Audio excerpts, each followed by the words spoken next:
Um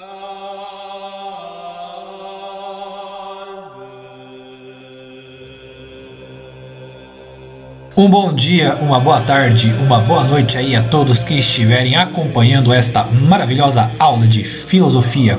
E nesse clima de Deus Vult, vamos começar a falar a respeito da filosofia medieval. O período aí da Idade Média, né? O que teve de filosofia neste período?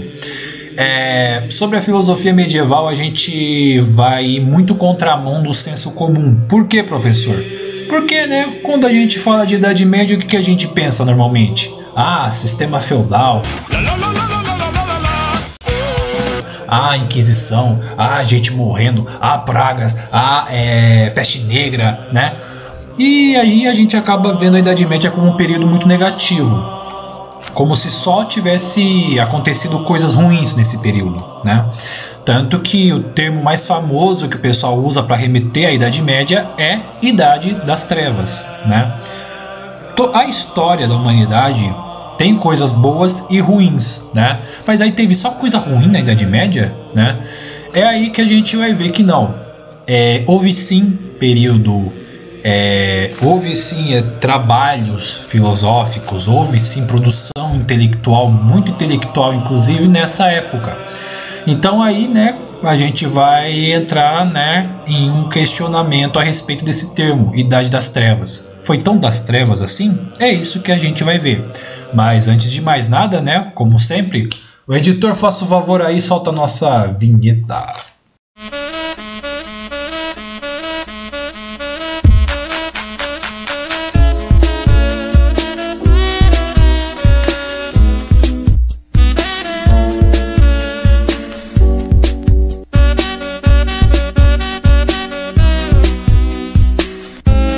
As características gerais aí e o contexto da Idade Média, né, para introduzir o nosso tema aqui, né? Fim, né, da Idade Antiga, ou seja, considerando o período clássico dos gregos e o período helenístico, é o fim dessas duas eras, né? Então, como a gente foi vendo, né? Sócrates, Platão, Aristóteles, depois os quatro pensadores aí do período helenístico, eles, né, todo esse povo marcam um período chamado, né, período antigo, Idade Antiga. E agora a gente está passando por uma nova fase, Idade Média, como a gente, né, falou aí. Então a Idade Média ela vai marcar o fim da Idade Antiga, de tudo que a gente viu até agora. Então a filosofia ela vai tomar um outro rumo, né? Decadência do Império Romano, porque bem no início da Idade Média, o Império Romano ainda existia. Lógico, né? Teve aqueles problemas de picotar o Império Romano em dois, né? A parte ocidental, oriental, né? Só que nesse período, apesar de ainda existir Império Romano, já estava bem no finalzinho, certo, gente? Então essa é outra característica, fim da Idade Antiga e decadência do Império Romano. E, em contraste, estava vendo aí a forte ascensão do cristianismo, né? Especificamente, né, falando da Igreja Católica. E um grande evento que marcou essa evolução do cristianismo, do catolicismo, é um evento chamado Concílio de Nicéia, que aconteceu no ano 325.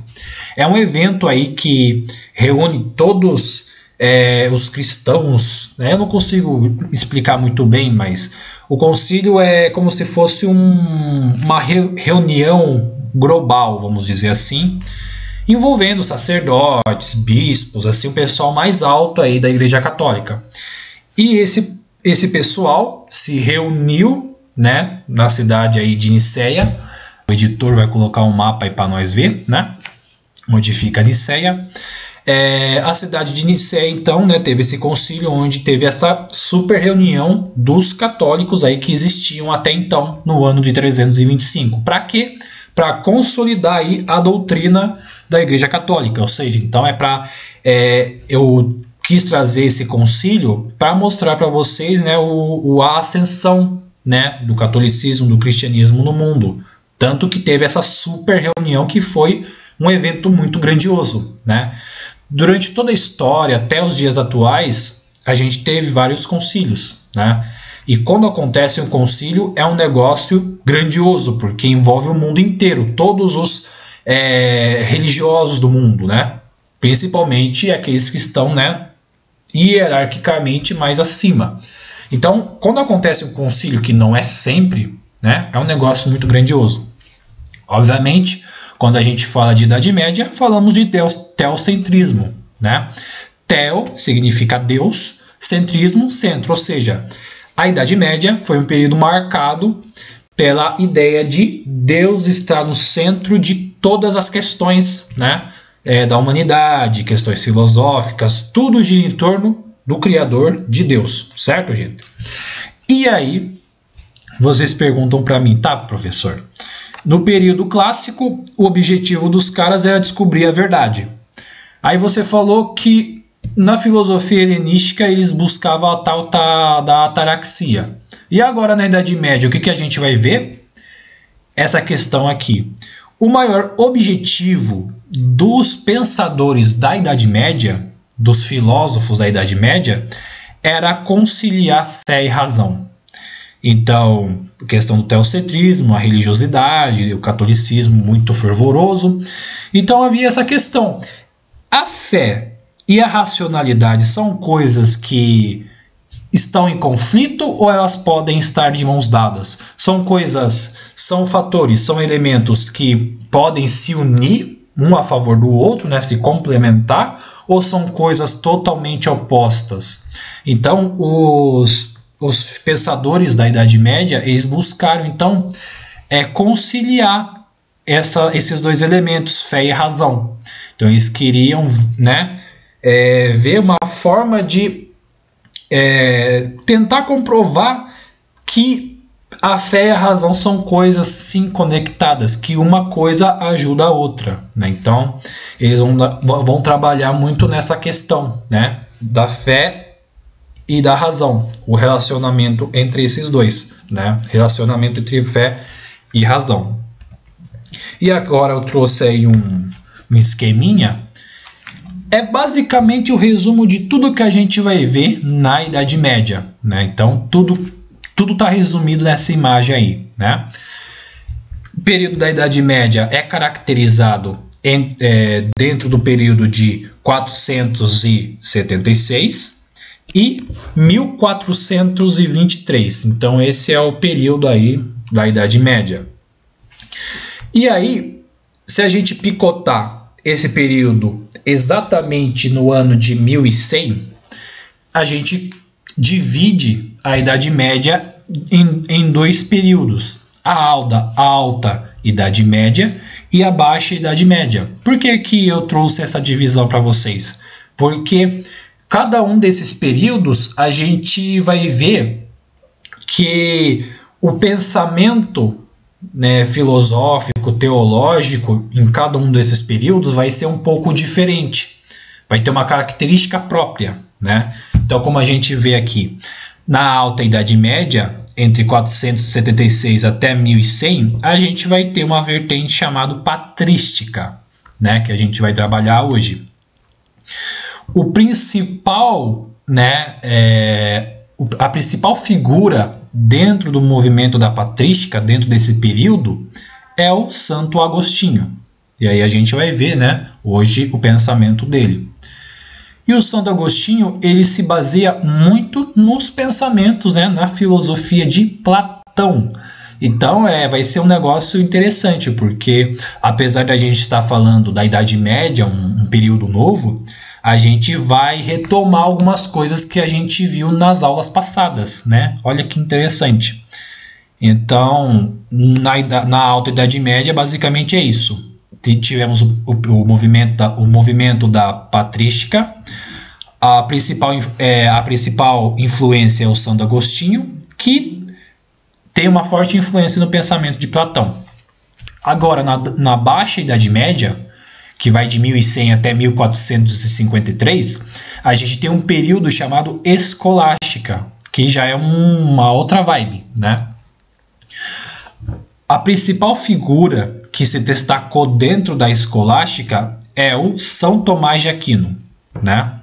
E o São Tomás de Aquino, ele tem bastante influência, né? Ele resgata muito do pensamento do Aristóteles, né? Então, olha que interessante, né?